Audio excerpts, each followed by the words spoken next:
आज हमारे देश के पूर्व प्रधानमंत्री और जो किसान नेता के रूप में भी फेमस रहे हैं और उनकी आज जयंती है चौधरी चरण सिंह जी की, जिसको आज पूरा देश किसान दिवस के रूप में भी मना रहा है।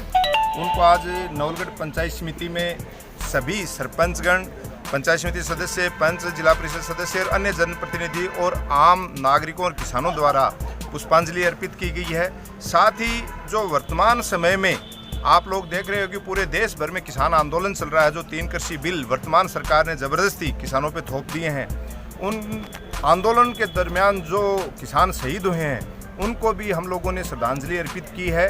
और साथ ही जो वर्तमान केंद्र में बैठी सरकार है उनको भी यहाँ से एक संदेश भेजा है कि उनको ईश्वर सद्बुद्धि दे, क्योंकि आज भारत कृषि प्रधान देश है, जिसकी 80% जनता आज भी गाँव में रहती है। और जो रोजगार की दृष्टि से मान लो या विकास की दृष्टि से मान लो, हर दृष्टि से आज हम लोग कृषि पे आधारित देश है हमारा। लेकिन जो वर्तमान सरकार अपनी हठधर्मिता पे बैठी है, आज कोई भी कृषि कानून, क्या आप जिस व्यक्ति ने कोई कृषि के बारे में जानता ही नहीं, वो कानून कहाँ से ला सकता है? तो किसी भी कृषि से संबंधित किसानों के जो नेता हैं, जो ग्रुप बने हुए हैं, उनसे डिस्कस नहीं किया। आम लोगों में जाके, ग्रामीण क्षेत्र में जाके कोई डिस्कस नहीं किया। और केवल जुमलों की बातें करने वाले वह व्यक्ति कि हम चाय बेचते थे, चाय बेचते बेचते हम प्रधानमंत्री बन गए। अरे बिल्कुल सही बात है, आज देश की जनता ने आप लोगों को इतने सर्वोच्च पद पे बिठा दिया। चाय बेचना कोई अपराध नहीं है, लेकिन उस दिन को आपको नहीं भूलना चाहिए। मैं तो आज नवलगढ़ पंचायत समिति की तरफ से आपको यही कहूँगा, क्योंकि चौधरी चरण सिंह जी केवल एक ऐसे प्रधानमंत्री थे जिन्होंने एक किसान के घर में जन्म लिया, और किसान के घर में जन्म लेने के बाद वो उस जमाने के सबसे बड़े अर्थशास्त्री बने और देश की जो अर्थव्यवस्था उसको सुधारने में उनका बहुत बड़ा अहम रोल था। और अंतिम समय में जब वो देवलोक गमन हुआ, तब तक भी प्रधानमंत्री बनने के बाद भी वो किसान परिवार से जुड़े रहे, अपने किसानी के पैसे से जुड़े रहे।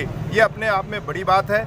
तो मैं माननीय प्रधानमंत्री और उनकी पूरी टीम को ये याद दिलाना चाहता हूं कि आप एक साधारण से परिवार के व्यक्ति हो, आप चाय बेचने वाले व्यक्ति हो, तो आपको उन दिनों को नहीं भूलना चाहिए। और उन दिनों को ध्यान में रखते हुए जो आज देश के किसान पीड़ित हैं, आप लोग तो एयर कंडीशनों में, बड़े बड़े महलों में सो रहे हो, और आज पूरे देश का किसान सड़कों पे सो रहा है। जब कृषि का टाइम है, आज खेती को संभालने का टाइम है, वो अपनी खेती को टाइम नहीं दे पा रहे हैं और सड़कों पे सोए हुए हैं। कई किसानों की मृत्यु हो चुकी है।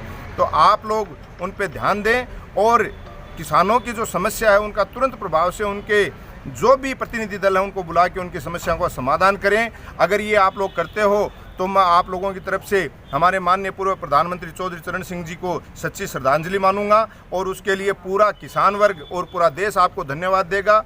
अगर आप अपनी हठधर्मिता पे अड़े रहे तो ये वही किसान है जो आपको सत्ता में लेके आए थे, और इनको ज़्यादा समय नहीं लगेगा। ये आपको सत्ता से जिस तरीके से खरपतवार को खेतों से उखाड़ के फेंकते हैं, उसी खरपतवार की तरह आपको भी इस देश की राजनीति से उखाड़ के फेंक देंगे। चरण सिंह जी चौधरी जी को शासक नमन करता हूँ। और अभी हमारे प्रधान जी दिनेश जी सुंदा ने कहा, वो कहता हूँ आज के दिन अपने राष्ट्रीय सरकार को सोचना चाहिए और किसानों की मदद करनी चाहिए। और मैं भाई दिनेश जी को धन्यवाद देती हूँ जिन्होंने पहली बार पंचायत समिति में उनकी जयंती का आयोजन किया। और मैं सरकार से कहना चाहती हूँ कि किसानों की थोड़ी सुनो, उनका आप इतना परेशान मत करो। जो बनाना जानते हैं वो बिगाड़ना भी जानते हैं। जयंती है जो किसानों के मसीहा माने जाते हैं।